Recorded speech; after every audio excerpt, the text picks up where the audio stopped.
Hi everyone, here we've got Samsung Galaxy Tab Active Pro, and let me share with you how to activate the series of pictures, so how to activate and apply the burst shot. So firstly, we have to enter the camera app, so let's do it, and now we have to enter the settings which are in the left corner.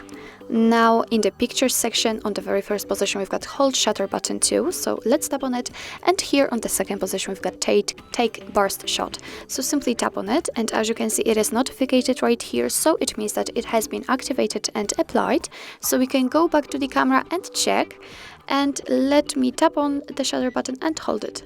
And as you can see right now your device is counting the photos. You can take actually 30 max. So this is how to activate the burst shot. Thanks to this you will be able to take the series of pictures.